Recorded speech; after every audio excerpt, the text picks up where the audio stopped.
howlgalkan oo ahaa mid balaaran ayaa ciidamada booliska gobolka Banaadir waxa ay ka sameeyeen xaafadaha iyo isgoosyada muhiimka ee dhexmara degmooyinka Xamar Jajab waa bari hodan iyo howlwadaag ee gobolka Banaadir taliye ku-xigeenka qaybta booliska gobolka Banaadir gaashaanle dhexe Saciid Cali Maxamuud Saciid Baryare taliye ku-xigeenka koowaad ee qaybta booliska gobolka Banaadir gaashaanle dhexe Cali Cabdi Mahadalle ayaa waxa ay kormeereen goobaha howlgalladu ay ka soconayeen waxaana howlgalka fulinayay taliska booliska qaybta Waliyo Cadde ee uu hogaaminayay taliye ku-xigeenka qaybta Waliyo Cadde gaashaanle Daawud Axmed Caraale iyo taliyayaasha saldhigyada degmooyinka Waabari howlwadaag iyo Hodon ciidamada ayaa baarayay guryaha ku yaala xaafadaha gaadiidka noocyadiisa kala duwan iyaga oo mid u galeeyay guryaha ku yaala xaafadaha degmooyinka howlgalladu ay ka dhacayeen dhalinta isticmaasho waxyaabaha ammaanka dooriya burcadda hubeysan iyo shakhsiyaadka ku lugta leh falalka ka dhanka ammaanka ayaa ciidamadu waxa ay ka baadigoobayeen gudaha xaafadaha saraakiisha horkacisay howlgalka ayaa wacyigelin waxa ay u sameeyeen dhalinyarada xaafadaha degmooyinka howlgalladu ay ka sameynayeen ciidamada booliska shaqada ha lagu daro ilaahay dirta lagu daro warkaas waa caadi amleena shaqada ilaahay dirta lagu daro hada kulligeen waxa waaye qof walba inay isxasuusana muhiim ah kulligeen oo in ilaahay ka cabsanaa waxa dhibaatadooda inaan iska qabanaa ya warkaas waa caadi amleena ya biswili mugdiya ku jiro halkani waa xaafadda MBC ee degmada Hodon عاول اسكو جرا ognahay ya runta noo sheegaho geesiya oo dhaha rag anaga kamid ah ya dhahay to geesini boga ya ma waa taqaana wadna sheegayni waxaan rabnaa inaan wax wada sheegno danta noogu jirta adinkana waa in kugu jirta anagana noogu jirta nabadda aan ka wada shaqeyno wixii dhibahood aragtaan lambar gaabana la idin sheegay taliye saldhiga idin diyaara iyo laamihiisa amniga idin diyaara la shaqeeya taliye ku-xigeenka koowaad qaybta booliska gobolka Banaadir ayaa ugu horeen faahfaahin waxa uu ka bixiyay howlgalka galay habeenkiisii labaad howlgalkaani ma aha mid joogsanayo oo ka socda dhammaan afarta qaybood ay ka kooban tahay qaybta guud ee gobolka Banaadir waxyaabaha aan la dirirayno way fara badan yihiin sumado badanna way leeyihiin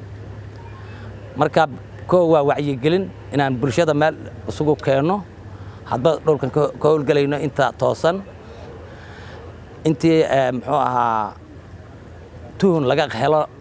baaritaan lagu sameeyo inta kale toosan la wacyigeliyo oo dantooda looga sheekeeyo iyo ammaanka inay kaalin ka qaataan oo ka codsano inay booliska la shaqeeyaan waxa intaas dheer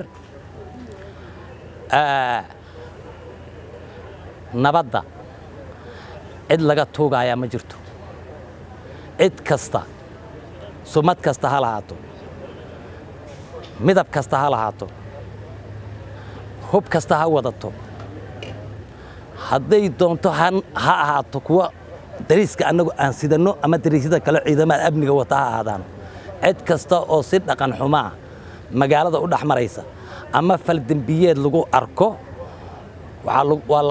ciidanka amniga ee booliisku wuxuu amar ku qabaa inuu qabto markuu qabto dabadeedna baaritaan ku sameeyo kuwa tuhunku ka yimaado haddii dembigaas lagu helo waxa la geynayaa sharciga sidoo kale waxaan aragnaa maalmaha qaar waxaan aragnaa huba iyo dhaqan xumo lala galaayo lagu samaynayo markii aan aragnana waxaan haddana la kulannaa cid sheeganaysa oo dhahaysa hebel waa askarigayga hebel waa ilaaladayda hebel aniga ula shaqeeya hebel saas oo ahana saraakiisha ciidamada qalabka sida noocyadooda kala duwan waxaan ka codsanaynaa inay hubkooda xaditaan si sharciga waafaqsanna magaalada uu hubkaas ku dhaxmaro oo cidda hub sidatay magaalada dhaxmaraysa cid shaqo qaran ku hayso ammaanka uga shaqeynaysa ay noqoto taliye xigeenka qaybta booliska gobolka Banaadir Saciid Cali Baryare taliye xigeenka qaybta booliska gobolka Banaadir gaashaanle dhexe Saciid Cali Baryare ayaa dhankiisa mar uu ka hadlayay howlgallada waxa uu sheegay in amniga uu muhiim u yahay nolosha iyo horumarka bulshada ku nool magaalada Muqdisho isaga oo dul istaagay hubka sharci darrada ah ee lagu dhex wato magaalada Muqdisho howlgalkeenu caawa hodan kuma ekeyn kamana bilaaban waxaan ka soo bilaabnay waa beri xamar jajab howlwadaag hodan iyo isgoysyo badan oo aad nala tagteen idaacadda Shabeelle nala tagtay dhammaan waxa ka socotay howlo lagu sugayo amniga waa qayb ka mid ah hawsha naloo egmaday oo ku xaqiijinayno in bulshada degan caasimadda inay nabad ku seexdaan waxaan rabaa inaan aad u adkeyno amnigan qof kasta ee magaalada Muqdisho degan waa muxuu ahay faa'iido u leeyahay magaalada haddii amni noqoto nabadgelyadeeda amnigeeda oo soo laabto waxa waaye qof walba magaalada degan oo ku naaloonaya hubka lagu wato magaalada Muqdisho hubka xilliga uu soo galay magaalada waa bila ka hor waaye dadka watayna waa naqaanaa waxaan ka rabnaa waxa waaye hubkaasi inuusan dadka iskale oosan gurigooda u soo bixin sifa sharci darro ah hubka haddii aad sargaal tahay hubkaaga hayso 100 maray dhacday qof dembi lagu soo qabtay hubkiisii oo yeesho sargaal waxaa ka dhalanayo sargaalkaasi dembiga uga dhalanayo meeshaas wuxuu fududeeyey amni darrada oo muxuu ahaay ninkan qorar lagu soo qabtay wuxuu sameeyay asaa u fududeeyey asaa gacan ku siiyey sharcigana qodobo ugu diyaarsan oo muxuu ahaay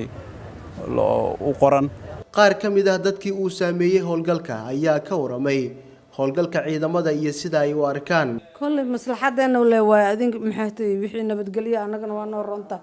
muslimka oo dhan waa u ronta waa wax dhiba ma jiro waxa wiilasheenii anaga dhalnay waa baaritaankan diyaar ah una oo nabadgelyadeena laga dadaalooyaa bas waxaa habeenkii labaad howlgallo isdaba joog ah ciidamada booliska Soomaaliya ay ka wadaan xaafadaha magaalada Muqdisho iyo sidoo kale isgoosyada muhiimka ah ee ku yaala caasimadda howlgalladan ayaa waxa ay yihiin kuwo lagu xaqiijinayo ammaanka isla markaana lagu hortagayo kooxaha burcadka iyo sidoo kale dadka kale ee dhibaatooyinka u geysta dadka shacabka isgoosyada iyo xaafadaha ku teedsan suuqa weyn ee Bakaaraha iyo sidoo kale wadooyinka dhexmara ayaa ciidamadu waxa ay ka sameeyeen howlgallada ay ka wadeen degmooyinka gobolka Banaadir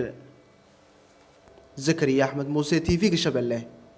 Muqdisho Premier Wallet waa application cusub oo uu ku keenay Premier Bank faa'iidooyinka Premier Wallet waxaa ka mid ah waad iska diiwaangelin kartaa adigoo jooga goobtaada dadkaan account-ka ku lahayn bangiga Premier waa ay iska diiwaangelin karaan Premier Wallet